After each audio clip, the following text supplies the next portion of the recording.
We get to give you all updates matter sports. Na leo tuko na mambo mingi sana ya kuongelea, including Harambee Stars will be playing today against the Indomitable Lions. We see if we can dominate the Indomitable, all right?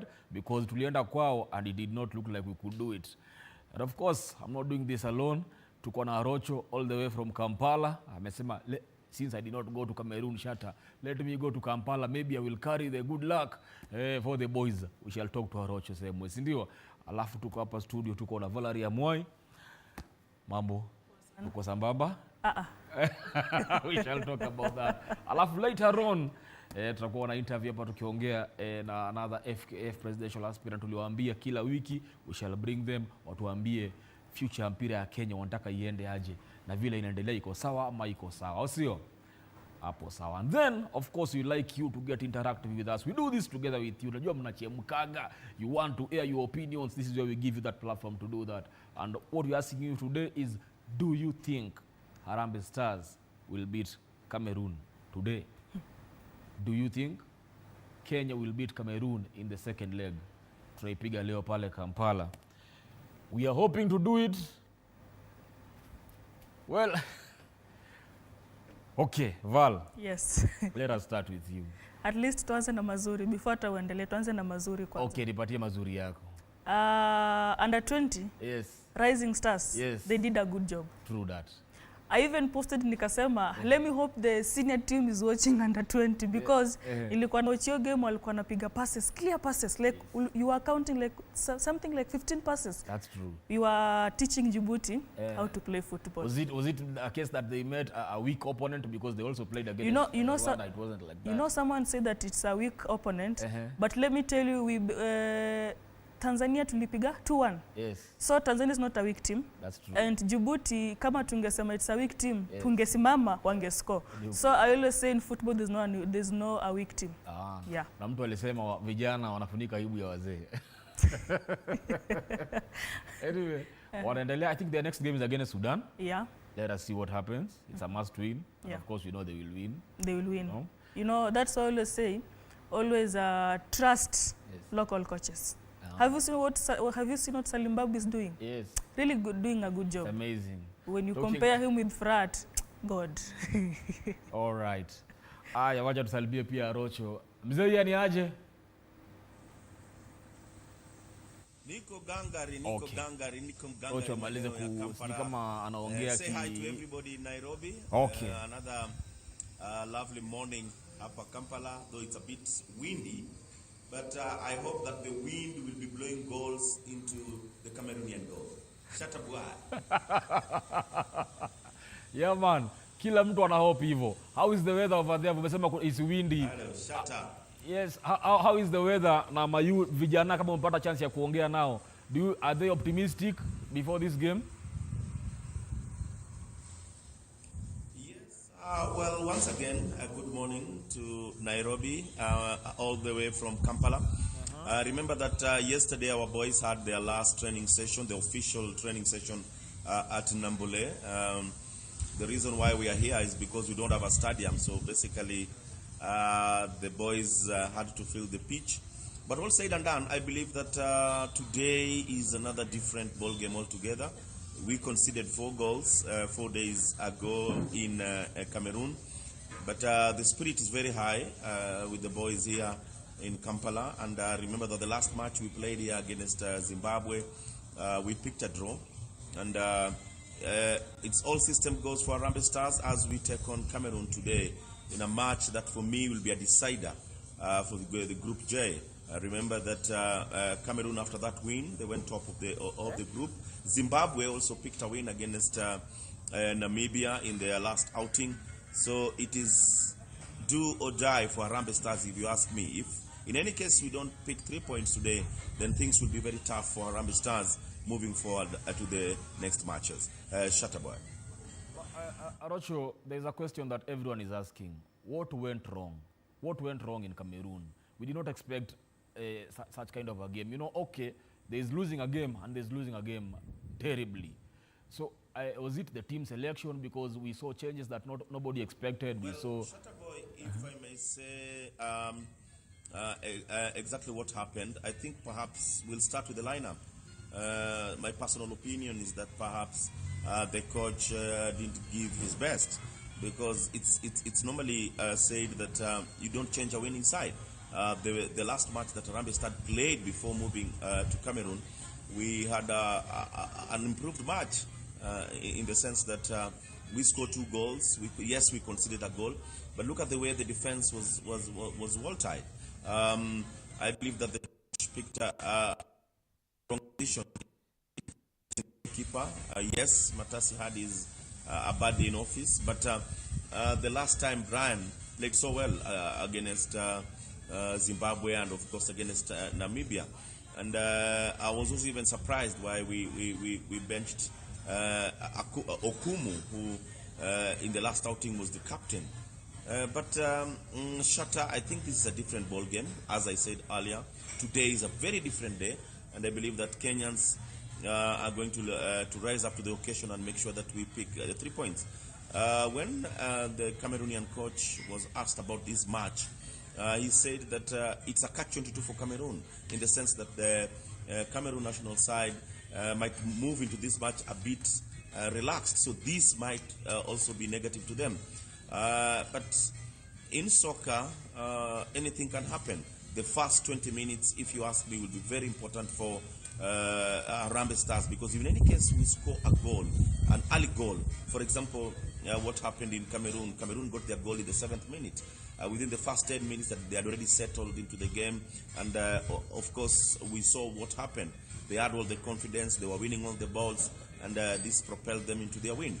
So I think in the first 20 or so minutes of the of today's match will be very crucial. In any case, Kenya will get a goal, then of course it will help the team settle. And once you settle early into a match, you're most likely going to win. Shatta, it's a day that many here, Kenyans here in Kampala, believe that they will have an opportunity to go and watch, and even fans back in Nairobi, many were planning to travel to come and watch Harambee Stars. But it is as it is. This match is not going to have fans, and basically an average of about 200 fans, that is 100 fans from Kenya, and of course 100 from Cameroon, if in any case we'll have the 100 here. Mostly these are going to be match officials. This is the officials, of course, the federations, the various federations, and journalists are the ones who are going to be allowed to watch this match. All said and done, I'm very much confident that Harambee Stars today are going to live up to the expectations. Shatta. Thank you very much, Arocho, for your positive energy and positivity. That is what we need, because hapa nyumbani, I can tell you for free, people are not that optimistic. I am happy that you've taken that positivity to Uganda. I want to bring in Val, because I do not think she shares the same optimism with you, Val. Yes, the game was terrible. Okay, let's not call it terrible. The game did not go as we anticipated. But okay, according to you, what went wrong? Same question I asked Arocho. I think Arocha said what I wanted to say, because you cannot change the winning team. Yes. The last time they played against Zimbabwe, Brian Omondi was the goalkeeper. Yes. If you look at his saves that he did, like, you are like, this kind of a goalkeeper that I want. Yes. Then I don't see it inachukia Matasi or something, but he calls himself Kenya 1. Yes. Kenya 1, ile bao ya pili, it's for Kenya 6, not for Kenya 1. So I think something that Fred should know when you are planning for your first 11, ukiangalia training yako, always weka wale the best. Look for the best. So for me, I think game management ilikuwa mbaya, because I think it was the 7th minute they scored the first goal, Cameroon. It was a penalty. It was a penalty. Ama ilikuwa penalty? Yeah, nitabia ili makosa tu ilitokea. You know Kenyans were saying ilikuwa penalty. But ilikuwa penalty. Yeah, it was a clear. So walifungwa dakika 7 and huwa anasema ukifungwa kama in between the first 10 minutes huwa yule ambaye amefungwa ana lose control. So I think there is a time Matasi alipata injury, alipigwa na mpira kwa uso. I was expecting Firat to do a change. Because when you look at a player, and let me ask a question, why did he bench Okumu? The last time Okumu was the captain. They played a good game. You cannot use a defense that you're playing Daniel Anyembe, and yet Anyembe is a midfielder, and sometimes he plays as a striker. So ile wrong positioning ndio ilifanya pia tukafungwa. So I think the thing that Firat should do today, weka ile first 11 ilikuwa last time. And that's why I always say each and every day, jaribu to bring in the small kids, under 17, under 20, just try to bring in one by one. The likes of Akina Amos Wanjala, that guy, he anafanya saves power, like alikuwa under 21, 23, ako under 20, he was under 17, like he's a kind of a defender mwenye ukimwaminia from the young stage, atafika juu kama ako sawa. So my thing is, Firat inafajua kupanga squad. And that's why I always say kila time, Firat should be living in Kenya. Aenda watch game ya NSL huko chini. Aangalia like this player anafanya hivi na hivi. Si eti akuje 2 days, then apewe majina ambiwe soma this. This is what they always do. Soma this player, this player. He should be here in Kenya looking for those players by himself. Yeah. But you see, we cannot now. Sasa imefanyika. We're here, tuko na game, all right? Kuna watu hawajaitwa. We can't wish them to be in the squad right now. In fact, they cannot be called now. Yeah. So there are people that we have now, all right? When you say angebench mtu kama Matasi game ikiendelea, of course as a coach you also have to care about the morale of the player. Yeah, what does this do to his esteem if you sub him in the middle of a game, not because he's injured, but because he's having a bad game? What does it do for him akirudi home, akwa club? You know, so you have to balance all those things. But no, let me tell you, Shatta, you're supposed to look at the Kenyans. Sindo tunaumia. And then there's something I was forgetting. Si tunaumia. Then let me tell you, you cannot be a Manchester United fan, umba international break unapumzika, you want to be happy. Yes. Then the other side, Kenya is lakini. Okay, now I was to say like this. When you look at the game, the venye Cameroon they always play, and then you look at their players, we have like Mbeumo. Yes. We have this player that plays for Brighton. Wamecheza pale Europe. Their mode of play is very different. And then you look at their coach, alitumia formation ambayo it was more for attacking than more for defending, because they knew our Kenyan defense ilikuwa ina leak. So today I think Fred should just do a simple thing. Just play a defensive football. Why? You are home. You're chasing the game. I know. Down. Let me finish first. Yes. You just play a defensive football. Then you tell your players, you play a defensive football in a way that mnawashtukiza mara moja, pap, then you score. Football. You do a counter attack, then you score. When after scoring, weka mlima. Uliwachile game ya Man City na Arsenal. Venye mlikuwa 10 people. They were like 100. Wameka defense. So that's what they're supposed to do, because if you play attacking football from dakika 90 utafungwa more goals. Why? Cameroon they are good. They know their defense is solid. Onana is a good goalkeeper. Though alifungwa ile head, ujue head was inaenda wapi. So they should consider that Cameroon is a good team. They have all the stars in that team. And they should play that team. They should play a defensive football. They do one attack, wafunge bao moja na wakaze. Okay. I hear you when you say we need to play a defensive game. Do you mean we sit and wait for Cameroon to bring the game to us, or do we take the game to them? Because, Val, if we sit, that is what Cameroon wants. Okay, what they already have the points. You know, they took 3 points at home. Now they are away. In a way, if they get a draw, they still remain top of the group. Yeah. You know, so. How do we sit back, yet we need the 3 points? You know, when I'm talking about defensive football, let me elaborate what I'm trying to say. All out attack? No, let me elaborate. Yes. Like you are using a formation of 4-2-3-1. Okay. So 4-2-3-1, this pivot player who is like a defensive midfielder, anaweza rudi nyuma kama. Supposing now that this is steady you're talking about. Okay. So uko nyuma itakuwa back 5, then hapo mid 3. Okay. So e back 5 ieke defense in a way that they're using the wings. They supply ball mbele. Yes. Ifike the 3 attackers. So in short, the 3 attackers, 1 pivot player plus the 4 defenders wanaunda uku nyuma block ya 5, then the 3. So they'll be using the wings, unaona. Hiyo ni kuconfuse opponent, like mnalinda but in a way that mnawa attack. That's what I meant. Sijui kama umenielewa. Nimekupata. Yeah. There's something I noticed in that game.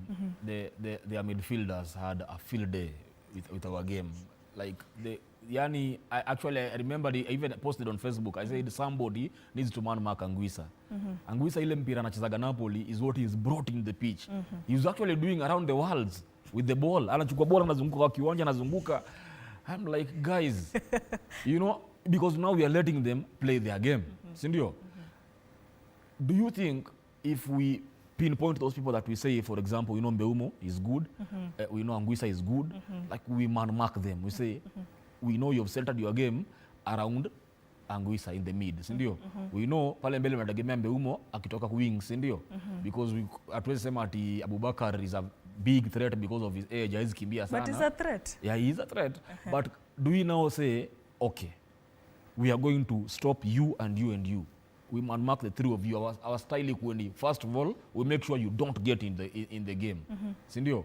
By stopping these guys. Ama do we now set out our own plan? And you know what? Let them come. We shall play our game. You know, ukianza kusema they be marking a person, hiyo ni itakuwa mbaya. But because in football, playmakers pale Cameroon. No problem. And we saw them in the first leg. Unaonanga zile mipira onana huwa anainua. Yes. So let me say like this. Maybe mark Mbeumo, you mark Wissa. Yes. Then you leave the others. You have said, like, let's say Abubakari, ni mzee, he will not run. Sorry to use that word. Yes. But if you mark like you mark this player, it won't make sense. Why? Wale nye utakumewaacha watapata ile nafasi because you have marked this one, they know you are after this one, watatumia zile long balls. So kitu inafaa Wakenya wafanye, like they just play their game. Okay. Like nimesema tu vizuri kuhusu that defense. Yes. Then the best thing they should be using long balls. Hizi mambo na kupiga sijua nataka kuenjoy carpet 1 2 3, it will cost them. Wewe ukipata mpira inua mbele. Arocho, are you of the same opinion with Valerie? Anasema tusipange mpira, tucheze mawantisa. You get the ball, you see Onana. You get the ball, you see Onana. As I had told her, your game, the midfield ya Cameroon seemed to control our game. We did not have people deployed in that mid to counter them. Okay, before Arocho arudi. Okay, again, then do you play, in that game, we had a lone striker in Olunga, yeah? We brought in Avire later on. Do you think we should go with twin strikers? Say, deploy Avire and Olunga in the same, because we want goals in this game. Like, see, if Cameroon, you hear what the coach said, this one is an easy game for them. Why are you forgetting about Omala? Well, kwa sasa, I am going with the people that I know the coach will play. You know? Nafaa tukufuatilie vizuri.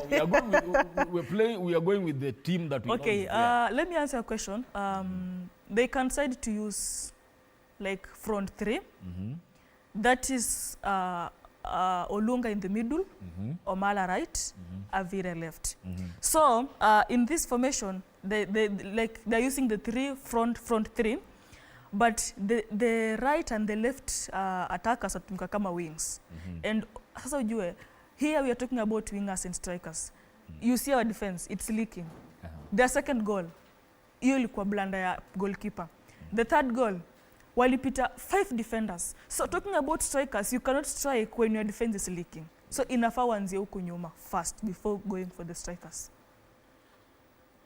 You're being too defensive. You're playing a lot of Ten Hag football here, right about now. No. Ten Hag is supposed to be going. You're giving us a lot of Ten Hag football. But you know, okay, it's the reason why nasema hivyo. Yes. Okay, Cameroon, uwezi attack. And you have to. Val, you cannot play attacking football for Cameroon. Why? You need a win. You lost in the first leg. Zimbabwe is number 2. Look at this math, yeah? We have 4 points. Zimbabwe 5, Cameroon 7. Kwa vyovyote vile, we need a draw or a win in today's game. And sitting back is not going to give us a win. If you were to be advising the coach today, at least you said, let's play counter-attack football. That's one. At least we are attacking. All right? The second one, I asked you, that midfield needed somebody to be deployed, okay, to go at least counter those midfielders from playmaking. Sindio? You've said you bench Batasi, all right? But again, now, if you bench Batasi now, what does that do? You did not answer that question. What does it do to his morale? You know, what does he do to his team? I think I gave If you you bench an him answer. today, would you bench him today? If I were the coach? Yes. Yeah. I will bench him.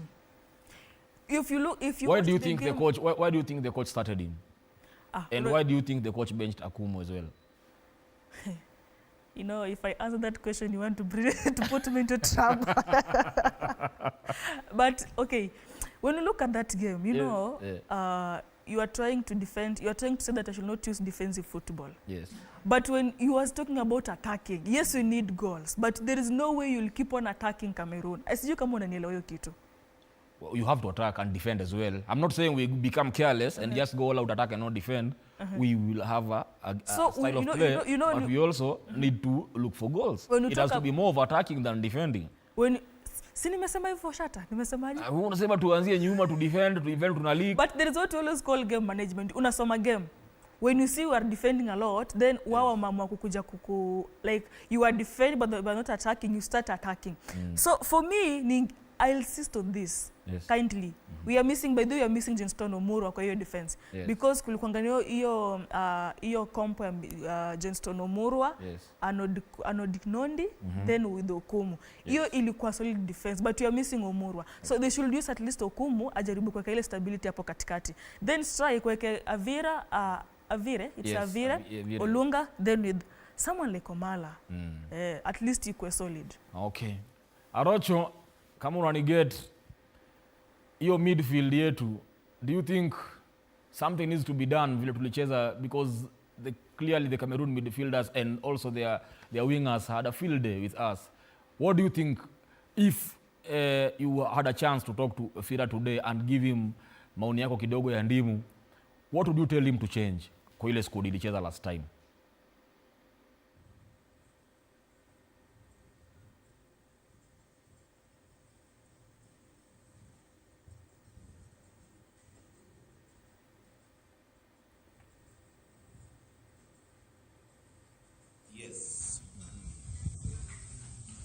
Well, sorry for that technical hitch, but I'm back. Shatta, I was listening to the conversation, but my advice, you talked about, you asked if somebody could be advising the coach. I think we need to stick to how we played against Namibia, not necessarily the same approach mentally, but I'll refer to the lineup that played against Namibia. We won and our spirits were very high. I believe that we could have picked from where we left in that match.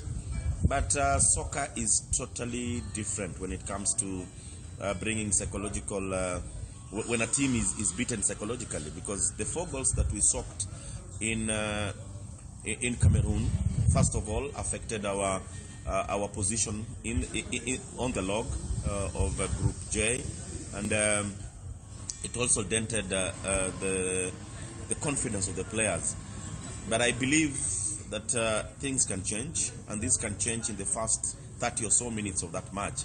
The weather in Kampala is more or less the weather in Nairobi, so we cannot really bring the weather issue into this match. The only thing that I think that our boys might be lacking that moral support, because that match, as I said earlier, there won't be fans, and of course we need all that we can get in this match. I'm so happy that Olunga came back and scored a goal.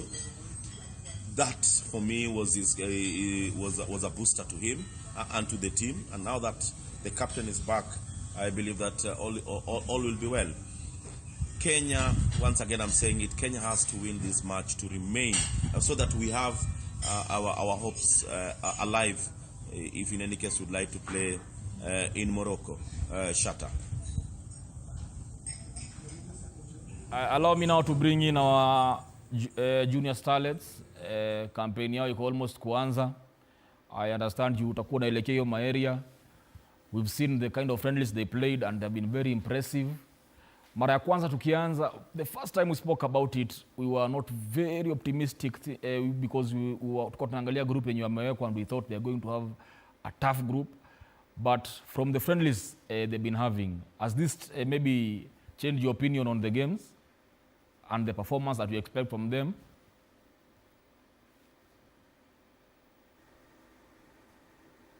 That we're going to play well.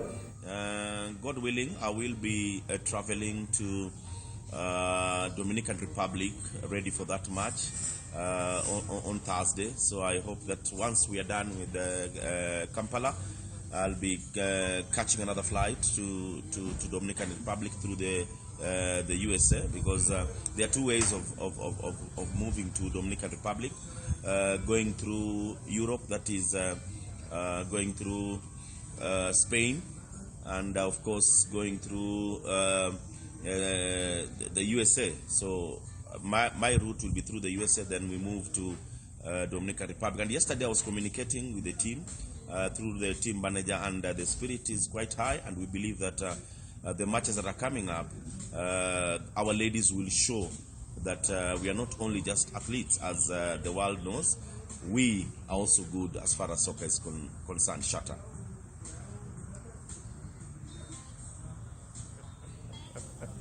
All right, Val, before we begin our interview with Tom Alila, pia nataka nikuulize kuhusu our girls.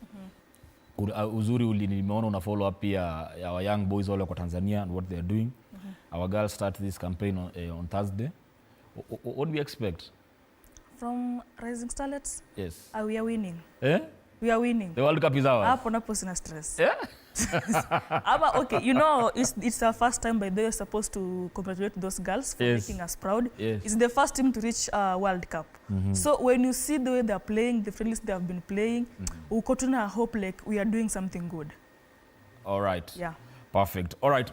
Now, before we do the interview, guys, kwa wale mlikuwa Machakos na wale mmekuwa mkiwatch TV47 and Radio 47 over the weekend, najua mlifurahi kwa sababu Safari Sevens ilikuwa inashika, and of course we were the official media partners, and we made sure hauna kama wherever you are haupitwi na hiyo story.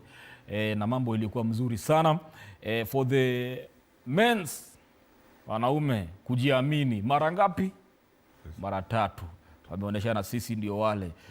All right. So this is how it went. The Kenya Morans walichukua a bronze medal. Alafu Shogun Rugby wakachukua silver medal, and of course Kenya Seven Shujas were the champions. Na gold hapo ni kwa men. Alafu kwa wanadada aka the ladies, Costa Blanca Barbarians were the champions. Kenya Lioness silver medal, and Uganda ladies walichukua bronze medal. All right. Kwa hivyo now all you need to know is that Shujaa have now completed the prestigious 3-peat status in the Safari Sevens, and Kenya Morans settled for the bronze medal after securing a 19-0 win over Zimbabwe in the third place final. Na pia ukumbuke hao mashujaa wetu game zote walicheza, hakuna game walipigwa na mtu. All right. Kwa wale mliwatch Machakos, muofaya. Wale mliipata hapa kwenye TV47 na pia kwenye Radio 47 na kwenye platform zetu za digital, big up on yourself. Yazemi, more fire. All right. Now I want to invite my guest for the day, who is Tom Alila. Karibu sana. Thank you. All right. Welcome. Welcome. Yes. All right, ladies and gentlemen, as we promised you last week and the week before, we said tutakuwa tunaleta watu wale wako na interest ya mpira ya Kenya kwa roho. Watuambie if they think Kenya is headed in the right direction in terms of football, and when given the opportunity, what is this that they will do different. Let us start by introduction. Karibu sana. Thank you. Let's start by introducing ourselves. Yeah, my name is Tom Alila. I was elected as SNEC member for Nyanza in 2013, former now, and I'm running for FKF presidency. All right. Yeah. Tom, tell us a little bit of your background. Yeah, as I said, I was elected in 2013 as NEC member for Nyanza, and I went the full hog for 4 years. Then my counterpart, Joseph Andere, took over from me.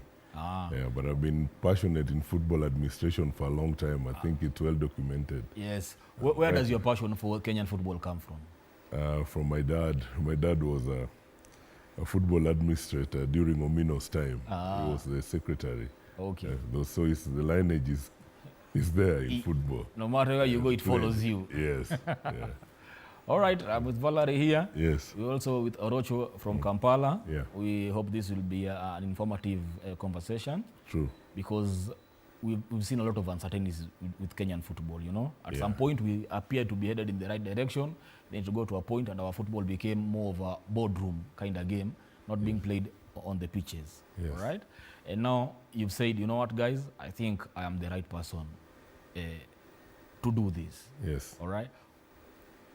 If someone was watching today and they asked, why you? Why would you say me?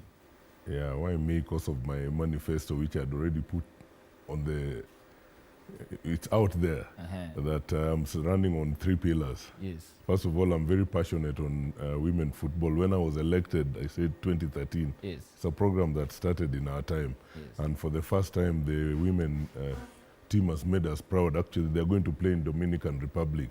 I think it's a big plus for that. Yes. And in my manifesto, I've said that I will put more effort, especially making the programs for the women soccer take shape so that they can be in the same power with the men's side. There are some disparities which needs to be corrected. And the second thing I'm running on is transparency. There's been no hygiene in this federation. This composed of cronyism, and even right now as we are going for election, there is so much uncertainty. There is no, the court has injected the issue of the voter register. There is no appeals board. Yes. So even if you are taking your papers and there is no register, what election are you going to have? I think they are not really interested in having these elections following their own procedures. Okay. So those are the issues that we keep on talking about and we must change. You've seen for the first time Kenya is playing in Uganda. There is no funds, even though the boys are very enthusiastic and they're really in top shape. And we also want to thank the government, because anytime when the government is the biggest sponsor for these federations, especially football, they've come out to sort out issues of how players are now moving from one place to the other. But when it comes to processes, they say it's government interference. I think the minister needs to put his foot down and straighten all these issues once and for all. The federations must be in sync with Sports Act. We cannot have that lacuna where Sports Act, which is more essential and is embedded in law, clashing with the federation's constitutions, and also the big association of FIFA.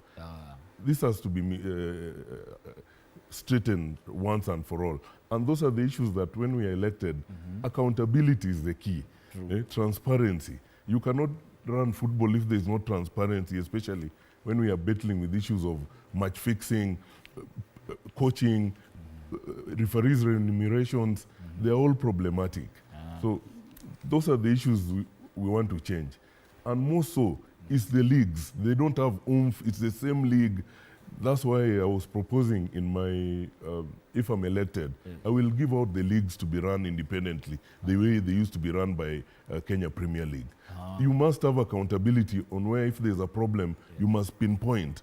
So that those committees that are judicial committees, the committees that are put to make sure that football runs smoothly, they must work independently. If there's a problem, you can pinpoint. All right. So Kenya's talents, everything, is just the administrative issues that we are running. FKF is a regulator.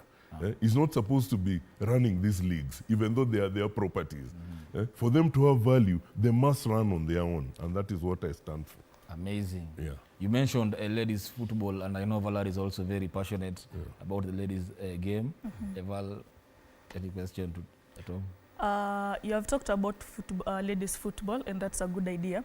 So my question is, you know, people have been coming, they talk about women football, but they go down, they keep quiet. But the time, like Saizi Mfano, because in the under 17 are in Dominican, everyone's now talking about Kenyan football. And when you look at women, mostly they always take ladies from the teams that they are high in a situation like those from the village. They're not given that opportunity. So for you, what will you do to make sure that someone coming from Kwisero, Munyanza, kule ndani, if she's a player, will have to atapata ile moral ya kucheza, like atapata ile nafasi ya kucheza in the football? Yeah, in my manifesto and what I put out there, I'm a very strong proponent of football machinani. From the roots, Grassroots football. We have schools, you've seen even the issues of schools when they are playing their secondary school games. The fans are there and there's so much enthusiasm from the grassroots. Football cannot be played in these branches. Branches are just bosses. But the real football is down there.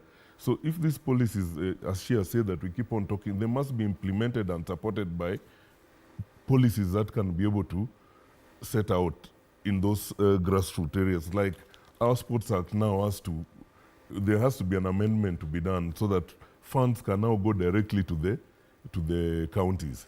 And talking about women football, when you look at the league, the women league, mostly you find like some teams, let me use an example of Gospel last season. Yes. They were financially unstable. So when you come in, what will you do for the team? Because I've seen sometimes back 2013, you got some money, was it from FIFA? Yeah, FIFA. Ile nyolundia Moi Stadium, you renovated. The one in Kisumu, the surface. So my question is, how will you be able to promote women football? Women soccer kwa kama ile ya Tanzania, the TWPL. Yes. Like, we are sure that the end of the month they'll get something, because most of them, they always say that they always play for leisure, like they play for leisure. Yes. Yeah. So what I'm going to do is first have a rapport with of course, FIFA money comes, probably it's just $1 billion shillings the whole year.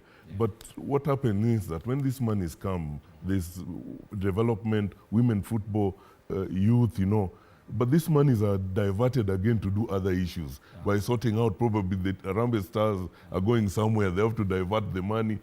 Payments, emoluments for payments of coaches, the national coach. That's why I'm a strong opponent of having these discussions with the government to put in more money, even though now they are trying.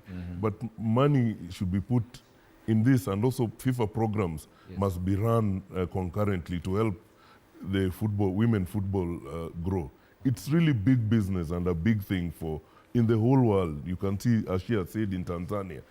Tanzania leagues have even gone higher, much higher than us technically. Yes. And you could see even when Gor Mahia and Police were playing, even the teams they were playing with in Egypt, those teams are technically higher. Yes. But at some point back, we were able to beat them. Yes. But things now have changed because just of this bad hygiene in the federation.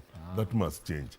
Everything is there. We just need to have a regulator and somebody who can put these things we are talking about in place. Federation business is a regulator. Should not be interfering with the running of things. Even if money comes from government and FIFA, they should go to those programs so that it can help sort out the issue of women football at the grassroots. Men's football, under 20. In fact, right now they are playing in Tanzania, and they are doing very well. Yes. Yeah, because also support from the government. But when it comes to elections, even the elections now we are going in, you can not go to an election without a registers list, because there were problems with those clubs which the court has injected. I don't want really to diverge in it. Even personally, I've gone to court to sort out those the issues pertaining to appeals board, pertaining to time of elections. They want us to do elections in 3 months, yet their own rules stipulate that a proper verifiable elections should be done within 6 months. So it's a matter out there in SDTU. We don't want to go to the sub judice issues, talking about matters which are in court. But we are expecting that we'll get an answer. There's no way you can put 600,000, yet you are going for a sham election. Even this board, it was just cherry-picked by friends, They should have been unveiled at the special general meeting with the appeals board. How do you go to an election where there is no even appeals board? Why take people's money, yet it's going to be just a sham election? So we've gone back to court so that the court can elaborate on these matters we are raising. Okay. Because even branches have raised them, and the court injected and said that those lists should not be published. But they still go ahead and going ahead with the process. Okay. I want to bring in Arocho. because I know he has a question also for you. Then we come back to that issue because you're going for the elections. You have dates, you know, and you're saying the courts have spoken. But anyway, let us listen to Arocho first. Arocho.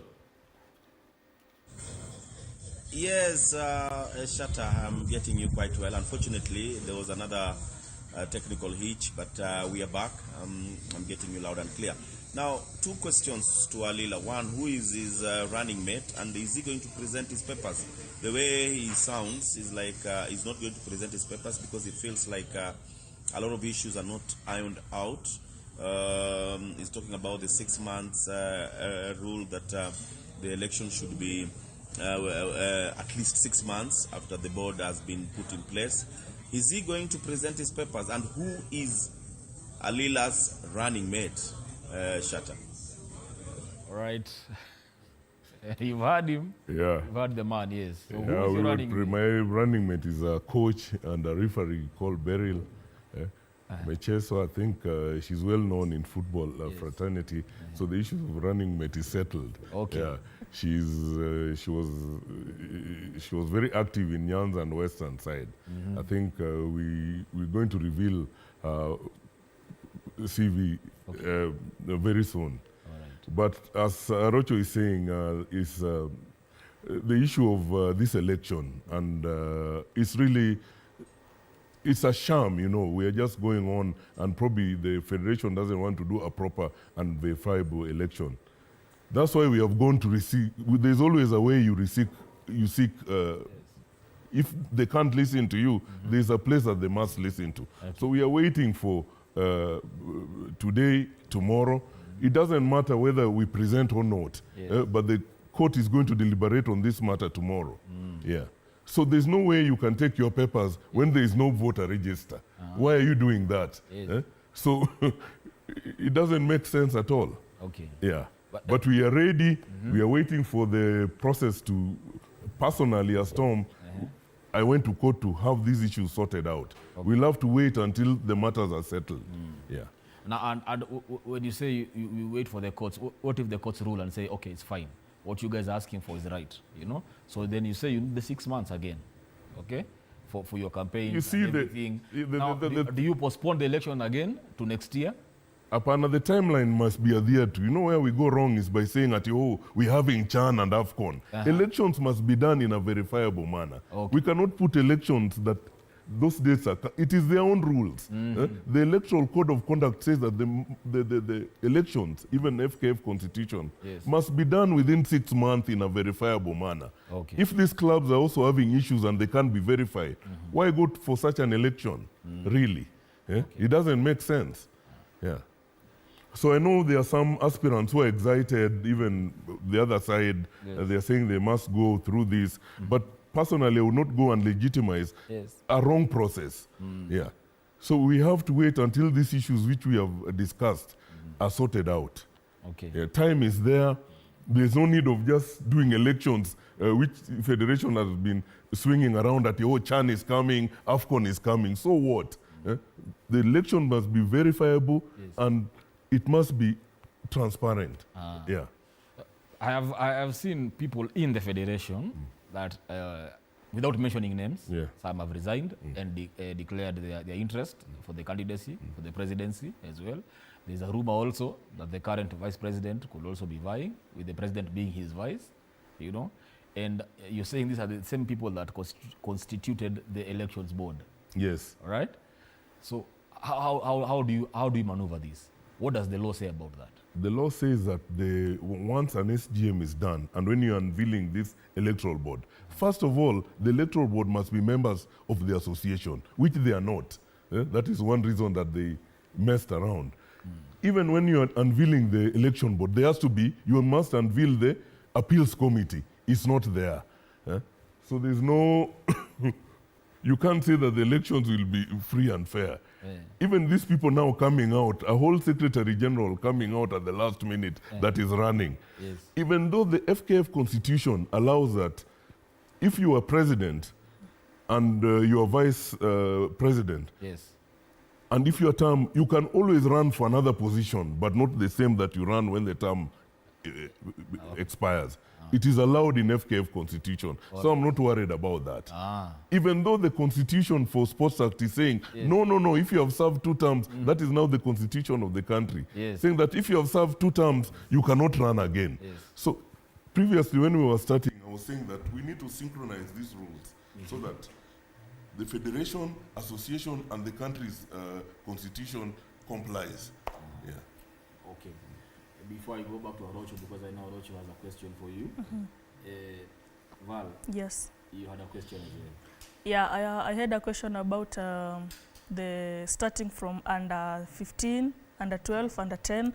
I always like using example of Tanzania because when you see them, like, was it last month or the month of August, they went to South Africa and under 15 won that tournament. So my question is, what's your plan about the rising from mostly starts from under 12, 15, 17, because you have seen under 15, they're only called in the camp when you have a tournament. So what's your plan about like creating a camp for them starting from the scratch? Yeah, I was saying that FIFA and CAF have put regulations on how these programs are supposed to run. They are all there. There's no new something new that people must invent. We must follow those rules to the letter. As a leader who is going to be as an FKF president, you must follow those regulations, which Tanzania is following, Kenya is not. Those programs are well enumerated in those rules. So it's just implementing them, having them implemented and they work, and putting resources where it's needed. It should not be that when there is a tournament is when you bring them into camp. You need to have a long-term program to program, because FIFA, CAF calendar and FIFA is always given in advance. So why would you come up and say, oh, we didn't get this, and they've given you a whole year to plan? So it's, as I told you, these are administrative issues. It must come by somebody who understand the administrations and the rules of FIFA and CAF and how those things work. So it covers even coaching, refereeing, women football, development from those grassroots. It's all there, but implementation is poor. So we get people who have self-interest and they don't want to implement all these issues because of their thinking, and the way they want to do things is different. But it's all there. It's like a school curriculum, syllabus. You must follow what is there in the syllabus to achieve. Tanzania was just below us. But right now, their leagues have more oomph than even ours. I think you can agree with me. They are much higher. And Kenya has all the talent, but we keep on coming here and crying, what will you do new? What is supposed to be done? Yet it is all there. We must have a change in administration of football in this country. Arocho has another question for you. Arocho, unanipata?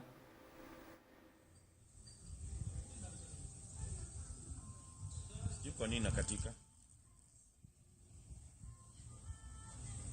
Well, ladies and gentlemen, a few seconds. Shutterboy, sorry about the hitch. I think it's quite windy here in Kampala, and I think perhaps that's another reason why we are losing your signal. But we are back, and I'm with the former Harambee Stars captain Dennis Oliech, who happens to have traveled here to come and watch this match. Dennis, to expect nini game? We lost 4-1 in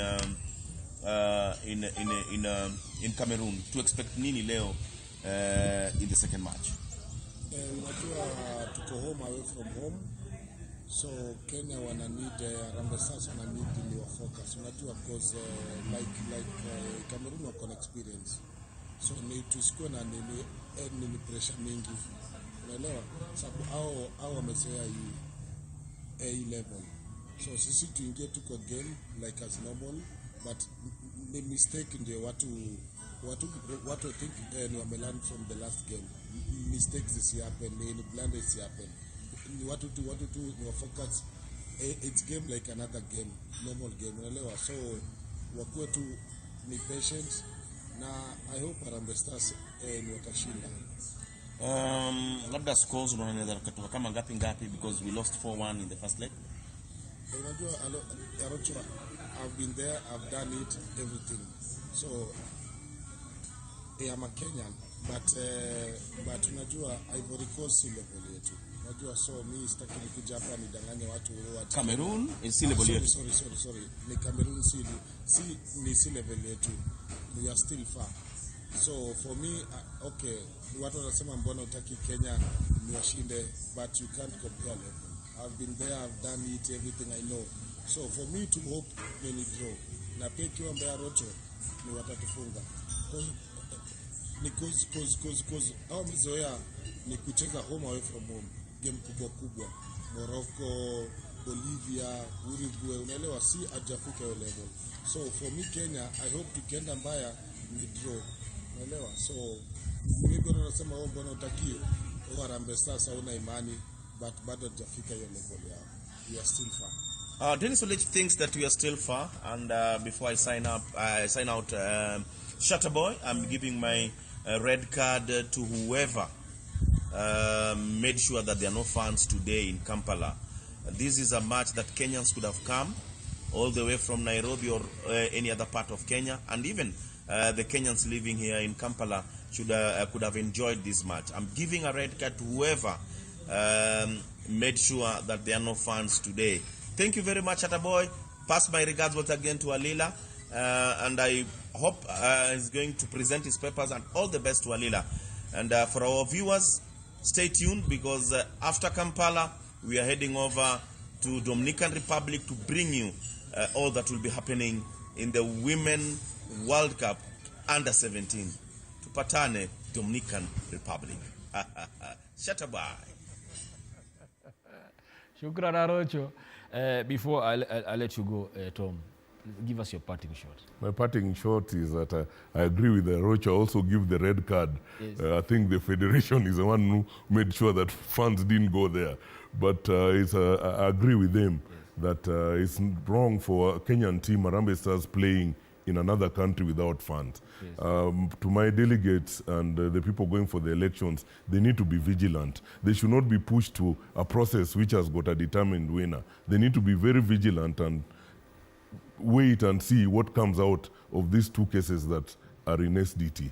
All right. Yeah. A message to the Harambee Stars as they... Harambee Stars, I wish them well. The boys, I think, are in good spirit. Yes. They are really enthusiastic, as I said, and they are willing to win. I hope they will be able to achieve that today, because we will be watching and following up what is going on. I think they're in very good spirits, yes, and we wish them well for to carry the day today. Yes. If anyone wanted to interact with your manifesto, where do they get it on social media? Social media is T at Isalila29. Yes. At that is my Twitter handle. Yes. And there's also Facebook, yes, fttl.co.ke. Okay. So and then I have a team. My secretariat is based in Lenwood in Lenana Road. Right. That's where our operations are going on for these elections. Okay. But as I said, we are waiting to see. Yes. We want to wait. It doesn't matter whether the papers are presented today or tomorrow.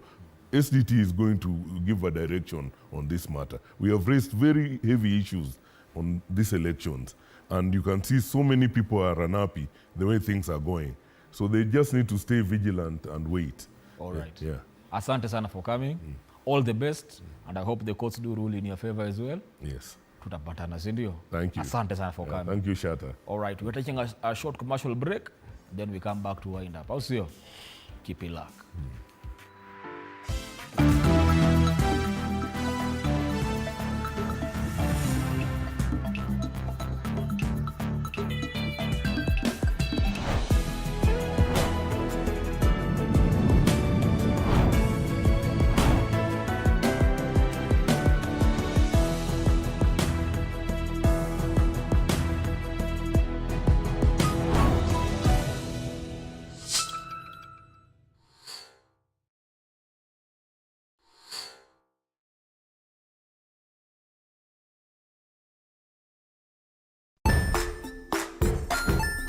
Hey there, friends. Welcome to Kids on the Block, where fun and imagination come alive. We dive into magical world filled with exciting adventures and awesome friends. What position were you in? I was number 2. What position were you? Number 1. he decided to cross the bridge by his house and look for food on the other side. We're going to do half cup of chocolate chips, and the other one, we're going to do half cup of the blueberries. So, grab your imagination hats and get ready to explore with us. Join us every Saturday at 9 a.m. for new friends, amazing stories, and tons of laughter.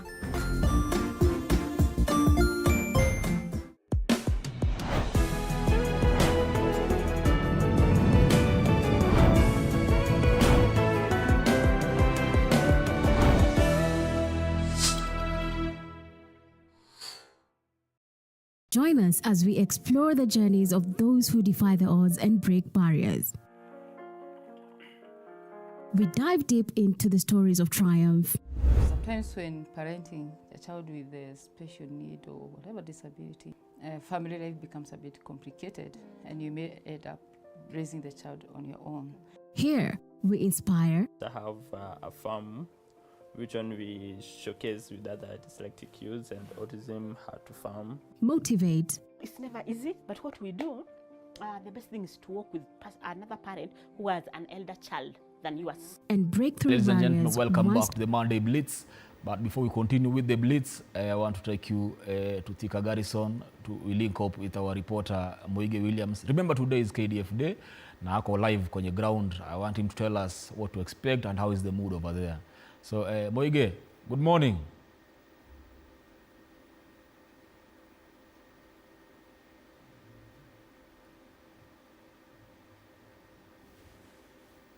Yes. Somali walienda, amani wakaleta, hadi Kongo walienda, amani wakaleta. Kenya yetu ni salama, sababu jeshi letu, mahadui waogopa, sababu jeshi letu. Bariki jeshi letu, Ee Mungu wa majeshi, watakase waongoze, wailinde Kenya yetu. Jeshi la Kenya KDF, jeshi la nguvu KDF, jeshi la Kenya KDF, jeshi tukufu KDF, jeshi la Kenya KDF, jeshi la nguvu KDF, jeshi la Kenya KDF, jeshi tukufu KDF.